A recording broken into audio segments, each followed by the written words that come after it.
Hey Saber fans, this is Adam from Blue Force Sabers. Welcome back. So I want to do a quick video here. This is a custom commission I just got finished. This is one of our Sauron Sabers. I've done a couple of these builds now, and this one came out great as always.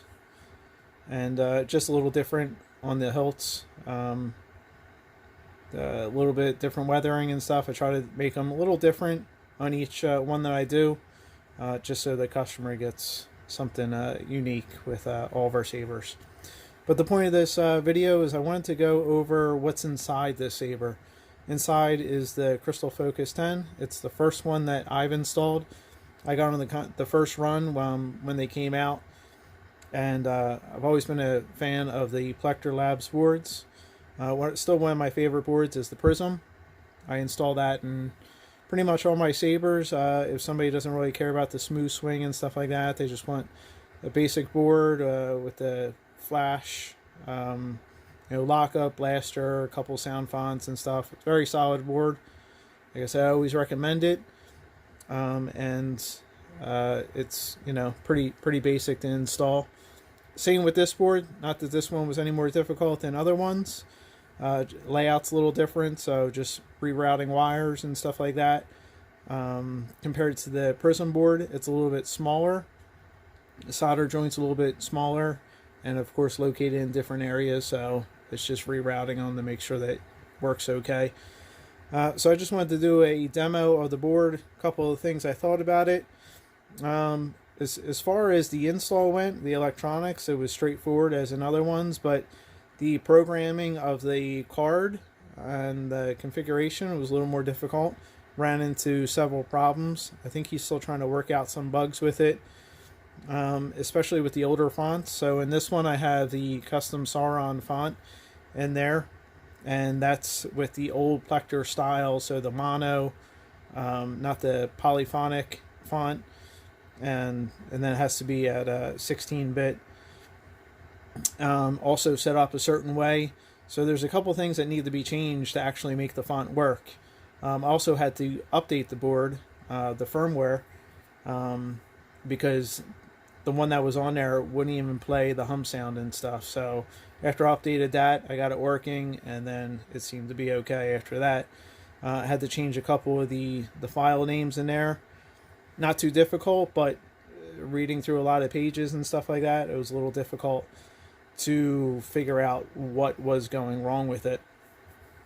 I guess that's probably because the CFX board has smooth swing, so maybe just the way it reads the different file formats and stuff. I don't know, but it took a little frustrating to get it figured out. Actually, I've never had that much issues with any of the other boards I've installed, just pretty much this one. So hopefully some of those bugs get worked out, and it'd be a little bit easier down the road. So with this, with the board, you have to have two switches. There's no option for a single switch, and then I do a recharge port. Something I do with all my sabers now, because with the older boards, if you're aware, if you reverse the polarity on the board, you would instantly fry the board, and obviously that's a no-go. So with the new CFX board, there's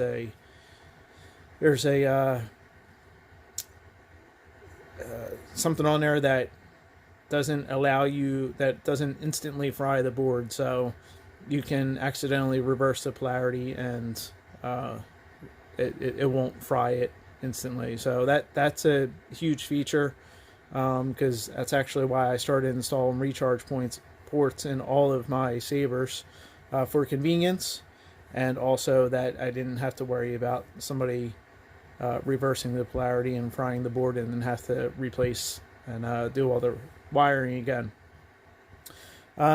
So let's go through a couple of the features of the board. There's a lot of nice things I like with it. Pull the kill key and take it out of deep sleep mode, so you'll get the boot up sound. It's actually the font sound. So to get into the menu, you're just going to hold down the auxiliary button. Sound bank selection. And then we'll be able to, you can hear the music in the background. And of course it says that you're in the menu. So if you go up one, so you can go forward or backwards on selecting the fonts. So if that's the one you want, hold the main button in to lock it in, and then press it down to fire it up. And same thing with all the other boards. It's that's pretty much standard. Is pressing the auxiliary button to get your blaster, your lockup.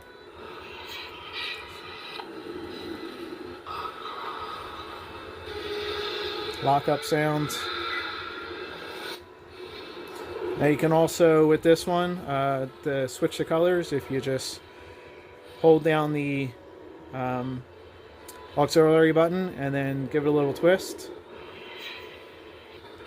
you can switch through the colors. So I like that feature. That was it's pretty nice and convenient to be able to switch through your colors easily.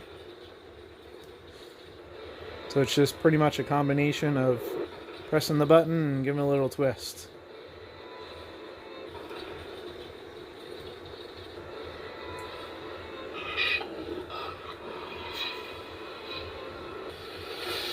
Hold the button to power it down.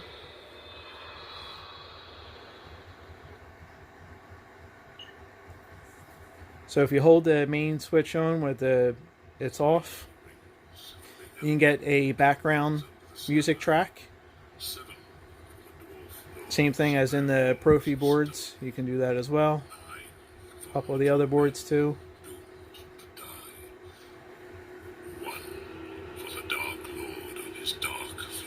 One of my favorite verses from the movie. Super happy that they incorporated this feature into. It's just something neat that you can really add into the saber and make it different. And of course, you can still have the saber going with it in the background as well.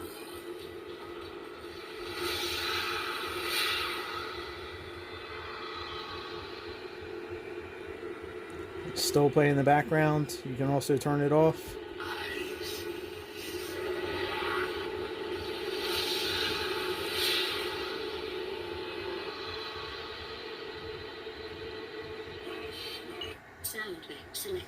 Go to switch to another sounds. Like I say, you can go both ways on the sound selection. Son of darkness. One of my favorite sound fonts. Mighty Kylo Ren. And of course, this is a smoothswing font. So great with the smoothswing, he uses the algorithm. That's the same one that's in the Profi and the TT Saber boards.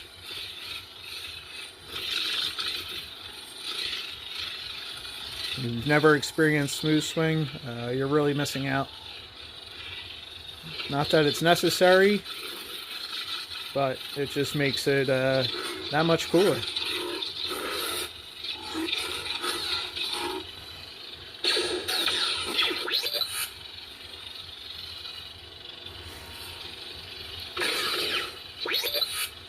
That's the color change.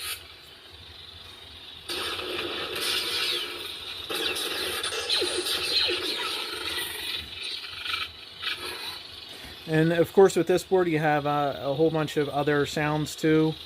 You have the N-Lock.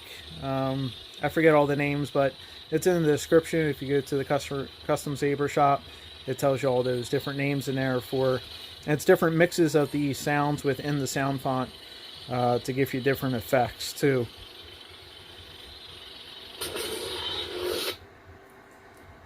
So to get back to the menu again, switch to another font. Sound selection. Son of darkness. You have to wait till that plays. Little boot sounds. Nightfall.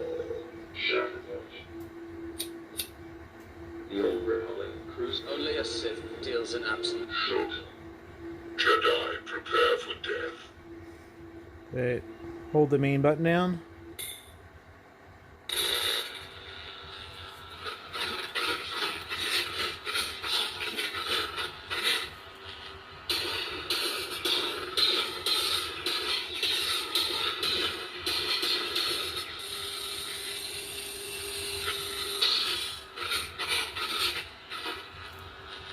Another great font. Sound bank selection. Jedi, prepare for death. Blue. Green. So these are fonts that were pulled from the Sabers in Disney World. Purple. Red. So you'll hear the color sounds. White. Yellow. Audio player. So you have the audio player. So if you just want to play the tracks that are in there, I don't really have any incorporated in this one, but you can add as many as you want there.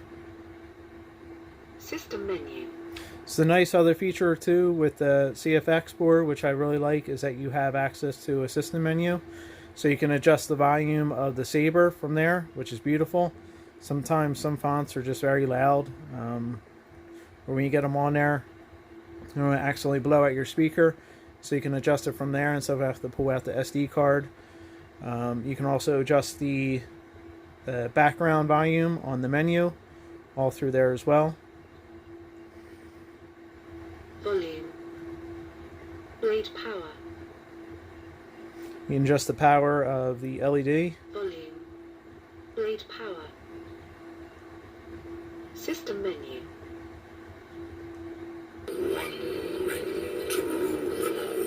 And then you're back around to the first font. You lock it in, you just hold it down, and then you're locked back in.